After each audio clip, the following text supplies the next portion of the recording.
What is up, you guys? This is MiniSuperHeroes Today, and continuing on with my MCU countdown to Avengers Endgame, I'm going week by week through every MCU movie in chronological order of release, showing you a custom and regular minifigure showcase from every MCU movie in order. And we are finally here, guys. Spider-Man Homecoming, my purest custom tutorial showcase. Now, you guys have been asking for customs for Spider-Man Homecoming for a long time, and I'm excited to show you all of these figures in today's video. We have a ton of figures to get through, so sit back, relax, and enjoy this showcase of all of my customs from Spider-Man Homecoming. Needless to say, this is among my biggest showcases ever, and this movie was a lot of fun, so it absolutely should be that way. So sit back, relax, and let's dive into checking out these purist customs. Okay, so it only makes sense that we start out with Spider-Man, and guys, the Spider-Man Homecoming version of Spider-Man is easily one of the best LEGO Marvel figures of all time. It's just an absolutely amazing figure. They didn't skip out on any details, and I literally don't know how you could make this figure any better using the purist method. It's got this great torso printing with all of these like little intricate black lining details there. The dual molded legs are great. We've got red on bottom, blue on top. That goes the whole way around. Great arm printing, some awesome detail on the back, and all in all, it's just a great figure. So this is one of those figures that it just looks so good. I don't know how I could make it any better, and hats off to LEGO for doing that. But the next one I'm going to show you is a complete custom creation of my own design, so let's keep rolling forward. Okay, so next up we have the homemade Spider-Man suit, which, honestly guys, this is among my favorite customs I've ever made. It almost looks like it could be a legit LEGO figure. It's so spot on, in my opinion. And you guys have told me before you like this, so I guess you guys agree. So there's a lot of pieces here. The legs are from Amy from The Big Bang Theory, so you get those dark red boots with the kind of like jeans-looking things, but of course, for the sake of Spider-Man from the movie, these are actually just like sweatpants. But then you'll just want to get some blue arms that match those. Those have come in many places, and some red hands that will match the feet here. You'll need this red hood, which has come in several places. I'm honestly not sure exactly where I got mine from. I just know it's in my collection from somewhere. But you can get that on Bricklink or eBay or wherever you buy your bricks. Then the torso itself is from the Devil Kid Halloween character, which that sounds super spooky, but it's just a little kid in a devil costume, so it's really nothing. And then the face itself is from the Scarlet Spider from the Mighty Micros Marvel sets. It's been a while since we've gotten Mighty Micros for Marvel or DC, so I really hope that that wasn't discontinued, but in any case, that is my homemade Spider-Man suit. Next up is my Peter Parker design, and I absolutely love this. Now, I kind of teased this design in a video that I did a few weeks ago where I showed you just Peter Parker on his own, and I kind of merged those two designs that I gave there to go with this one. It seems like this was the general consensus for the one that you guys liked, but in any case, I just used some blue legs, the torso from the old Tobey Maguire Peter Parker from way back in the early 2000s, so I don't really expect you guys just to happen to have this piece laying around, but you can get them on eBay or Bricklink or anything like that. I actually had all of the old Tobey Maguire sets growing up, so luckily this was in my collection already. So that's what I had here. The face is from Marty McFly from the LEGO Dimensions pack. I think that it's just a really good face and shows Tom Holland's likeness a lot. Then I used the new mold of Han Solo hair just because I like the way that the hair flips up top here. And then on the back, I gave him the backpack from the Spy from the collectible minifigure series, which, you know, you don't have to add the backpack, but I always like to pretend that his Spider-Man suit is stored in the back there, and so I think that that works really well. Next up, we've got basically like the main character if you look at the posters for this movie, and that is Tony Stark. Now for this Tony, I used the head from the Silver Centurion GameStop giveaway version of the character because I really like the head underneath having this black and blue eye just like he did in Civil War. Now the one thing I will say is in Civil War, his black and blue eye was actually on this side, but for the LEGO version, it's obviously on this side. So it's just a little difference. It's not a huge deal, but I did want to point that out. So I used that head, I used the regular Superman hair, and then I used the suit from J. Jonah Jameson just to change things up a little bit. Next up, we've got the Iron Man Homecoming armor. I know this has a mark number, but I don't remember what it is. Maybe mark 46 or 47? I don't know. You guys will let me know in the comments below, I'm sure. But anyways, I thought that this figure looked really good straight out of the box, so the only upgrade that I made was adding the arms from the Rocket Raccoon polybag to give the arms just a little bit of robotic detail. I will always love the fact that the silver on here has a little bit of reflectiveness to it. The back is just amazing too. And then if you'll remember, if you open it up, there's just a blue translucent head underneath there, which I remember when these sets came out, I was kind of bummed it was a spoiler to tell us that Tony Stark wasn't in the armor all the time. So in any case, that's this figure, and let's keep our rolling on. Next up, we've got somebody that I was particularly happy, to see in Spider-Man Homecoming, and that is Happy Hogan. I love this character. Jon Favreau is one of my favorite directors, so to see him in the MCU directing movies and now really being in them as Happy is just really, really amazing to me. So this is a really simple figure to build. You only need 2 figures. It's the Agent Coulson torso, legs, and cell phone because I like that professional look with his badge. Of course, the running joke from Iron Man 3, him always wanting people to show off their badges. And then the phone because Peter's always trying to call him. And then the head and the hair are both from Venkman from the LEGO Dimensions Ghostbusters pack. I think that this works perfect for Happy Hogan, and like I said, this is one of my favorite side characters in the MCU, so I always love building him as a LEGO figure for these showcases.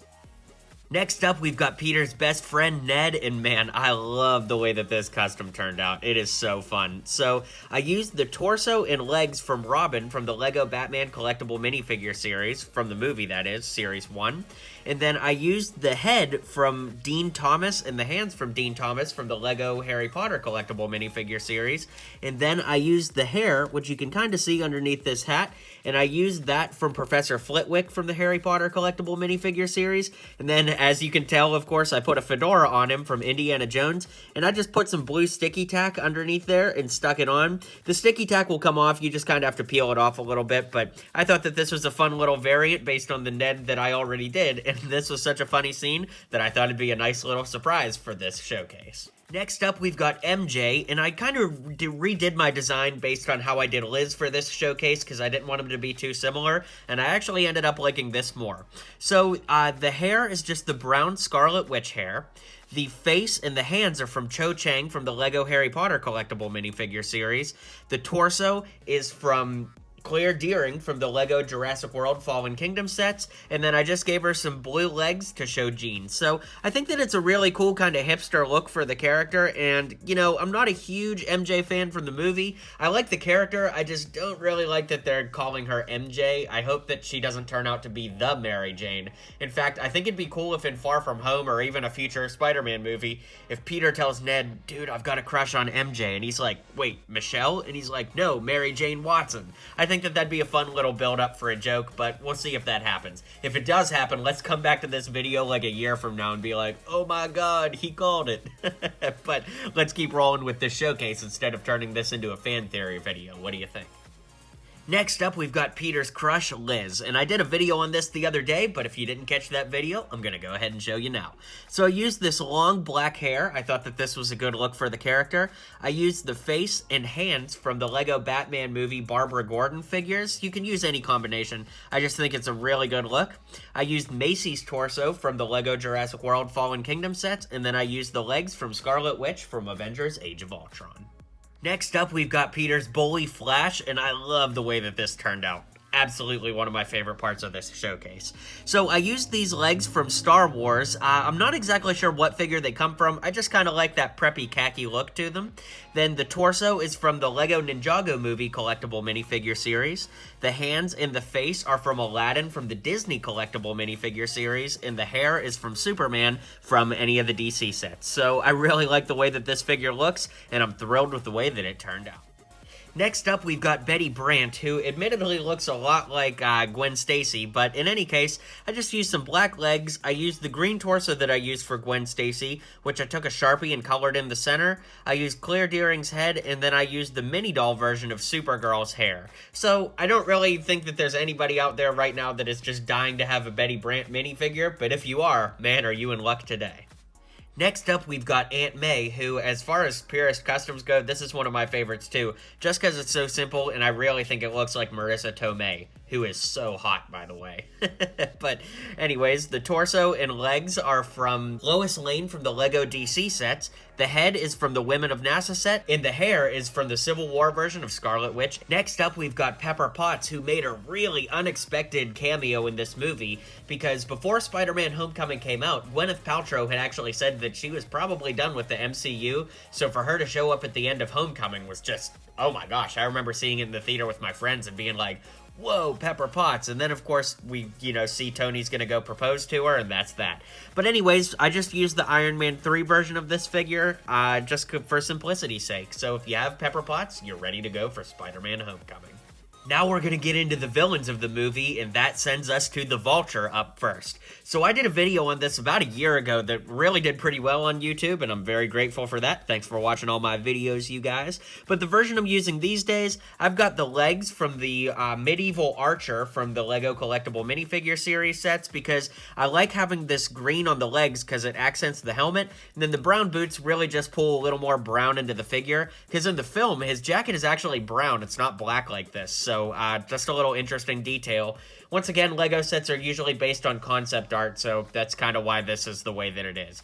But anyways, I only changed the legs, and then if you take the helmet off, we've got a pretty good face for Michael Keaton under there, but I like to throw this hair from Doctor Who on there, or from Captain Stacy from the Spider-Man sets, because I like that receding hairline, and I think it looks really good for a mean old Michael Keaton. And while we're talking about Vulture, I do want to show the wings. I didn't do anything different to these from the sets, but if you didn't get this set, I just want to show you what it looks like. So it's these massive, huge brick-built wings, which you can see. On the back of Vulture, he's got one of these like neck stud pieces that goes around his neck, and then you connect him right here on the wings, and that's that. There's two little spring flick fire gun thingies here, and then the wings move in and out on kind of like hinge pins like that, so you can pose the wings however you wish. There's these big turbines on the back that move at 360 degrees on those little angle pivots there. There's two stickers back here. These little wing things on the bottom move a little bit. And then if you look at the end of the wings, there's like these kind of finger feather kind of details out here that move as well. So just wanted to show these off since we're reviewing Spider-Man Homecoming again, and that's what we're dealing with right here. Next up, we've got the Tinkerer, who I was so excited to see in Spider-Man Homecoming because he's a pretty obscure character from the comics. But what I used here are the legs and torso from Owen Grady from the Jurassic World series. I put some brown arms on there to make it look a little more like a jacket. I used this head from the Lego Batman accessory pack because I really like that 5 o'clock shadow with the thick mustache.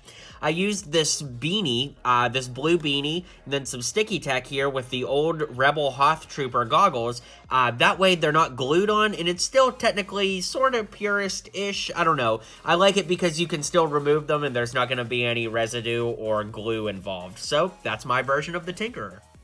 Next up, I've got a surprise figure for you, because I know you guys love when I do the surprise figures, and this is Mac Gargan, who was one of the, arms dealers that Spider-Man busts on the ferry, but if you don't know your comics history, which is perfectly fine, I want to fill you in that Mac Gargan eventually becomes the Scorpion in the comics. So it's pretty cool that they might be setting up for a Sinister Six down the line in the MCU. It's something we've never seen in a movie, even though Amazing Spider-Man 2 kind of hinted at it. But anyways, to build Mac Gargan, I used this kind of fuzzy hair because he's got thin hair in the movie, but it's kind of like fuzzy looking, and I just didn't want him to be bald. I used the face from Star-Lord, but the angry face. I used Poe Dameron's torso, and then I used these green legs from one of the pilots from the Star Wars sets. Next up, we've got Aaron Davis, played by Donald Glover, who I'm sure you remember wore this Mini-Superheroes Today shirt in the movie. Wait, he didn't wear that? Oh, never mind. Well, anyways, I wasn't really sure what to do for this character because he's just kind of wearing plain clothes. And I gotta be honest, since Donald Glover was Lando in the Solo movie, I actually would recommend using that head because it looks exactly like Donald Glover. But I didn't get any Solo sets because, well, I'm not really a fan. So anyways, I just used the regular Lando head because I figured that was probably the closest thing I had in my collection. So I used the Lego hand, hair, hands, and head up here, and then I used this custom torso made for me by minifigures.com, and then I just used some gray legs. So this is kind of a throwaway figure, I know, but I wanted to make sure that I had him in here so that you guys wouldn't be like, oh, you forgot Aaron Davis. I know you guys too well. Alright, so up next I've got another surprise figure for you, and this is the first version of the Shocker. So to build this figure, I used the head from the same LEGO Batman accessory pack that I used for the Tinkerer. I used this black kind of beanie hat here. I used the regular torso, arms, and like big Shocker glove things from the regular Shocker from Spider-Man Homecoming.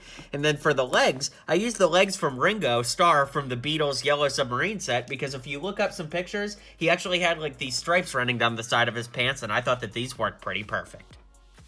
So since we did the first version of the Shocker, understandably, the next figure is going to be the Shocker too. So I used the head, torso, hands, arms, all that deal from the regular Shocker, and I just gave him some blue jeans because I thought that that would be a little more like realistic, casual look than these gray pants. Because the gray pants always look weird to me. I don't know why. They're like too sweatpants looking.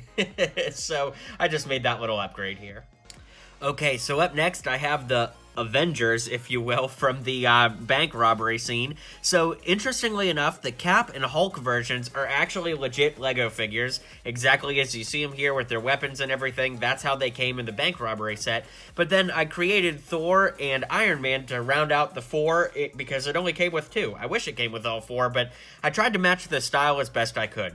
So, for the torso, legs, for these guys, it doesn't really matter. I just used some Crook character clothing, because I wanted it to kind of match these guys. But for Thor, I used the Mighty Micro's head with the Ragnarok helmet, and for Iron Man, I used the Mighty Micro's head, or I guess Mighty Micro's helmet, really. So I just thought it'd be fun to throw these guys in there for a little surprise here at the end, and that's gonna wrap up this showcase. Haha, you thought I was done, didn't you? Well, that's not the case, because you've made it this long, so that means you have patience. So I just threw in the Cap from the first Avengers movie because, you know, he comes in with that post-credit scene telling us how important it is to have the virtue of patience. So now we're really done. So let's zoom out, take a look at these figures, and I'll give you my final thoughts on this showcase, which I had a ton of fun doing. Alright, you guys, well that wraps up my Spider-Man Homecoming showcase. Let me know which of these figures was your absolute favorite, and I can't wait to hear what you think. This is one of my favorite showcases to date. I think that this is a really colorful bunch of figures, and I had a lot of fun putting it together, and if you've made it this far, thanks for watching the entire video. Be sure to drop a comment below letting me know your favorite character here, and we are that much closer to Avengers Endgame, so be sure to hit that subscribe button, check out my other custom tutorials just like this one, and until next time, build on. If you liked what you saw and you liked what you heard, feel free to click that subscribe button for more LEGO content coming in the near future. So, thanks for tuning in to today's video, and until next time, build on.